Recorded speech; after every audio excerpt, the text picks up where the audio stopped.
So this is the Bonsen L301. This is their 4-in-1 thermal laminator.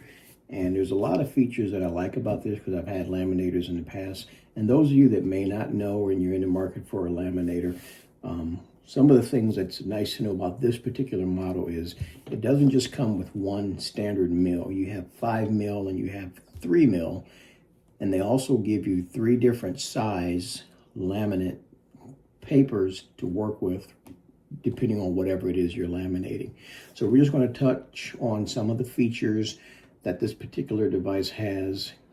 So when you first plug it in, this is a standard 120 volt outlet. Turn your power on. As you can see, the unit, once you turn it on, place it on a flat surface.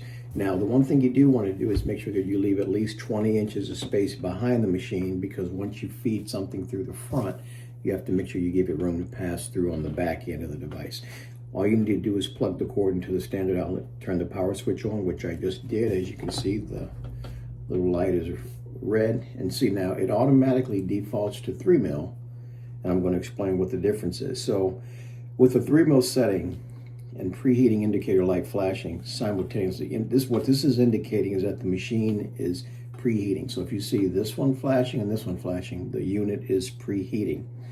So if you need 5 mil or basically photo mode, what you want to do is you want to select the button according to the corresponding bag that you're going to be using. So you have 3 mil, 5 mil, and then photo, depending on if you're trying to laminate a photograph or a photo of some type.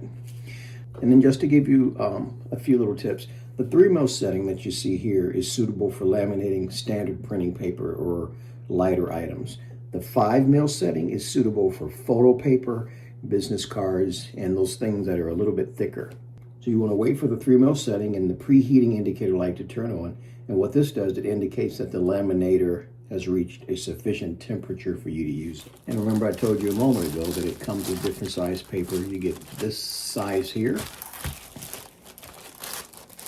and these come with your laminator. I'm just going to pull this one out. You get this size here, and then you also get that size there. And again, the different mills are going to be based on whatever it is that you're laminating, like I mentioned a moment ago. So let's say, for example, you chose this particular size. You want to place your document inside the appropriate size pouch. As you can see here, the appropriate size pouch. Once you place your item in there, let's say, for example, it's an ID that you have that's frayed and tattered and you want to relaminate it. You want to place that inside there. So what you want to do is you want to center the document inside the pouch. You want to slide it up to this, which is your sealed edge. So if the item that you're putting in here is smaller than the actual pouch, so imagine you have something that's like a driver's license, that's going to be smaller than the pouch. Do not trim this, okay? Because what happens is you can get jammed inside the laminator. What you want to do is run it through normally, but then you can trim it once it's done. And then all you want to do is feed this through and just hold it until the machine actually grabs it and starts moving it forward. The machine will grab it and slowly pull it through.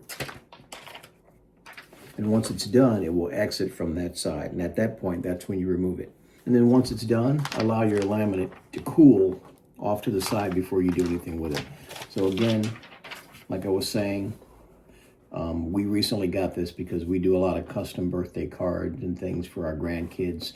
And with this being kind of super inexpensive, we figured we'd give it a try. We actually fell in love with it, and it works perfect for what we're doing at the moment. And then on the back here, there is a button that is called an ABS button. Say, for example, as you're feeding it through, this thing gets jammed for whatever reason and you want to release it, just push that ABS button that you see back here, and it'll allow you to pull the damaged or incorrect laminate out of the machine without it doing any damage. So I'm gonna make sure I link it down below, but seriously, check it out. Super simple to use. My wife and I are quite pleased with it. Again, that's the Bonsen L3401 4-in-1 thermal laminator.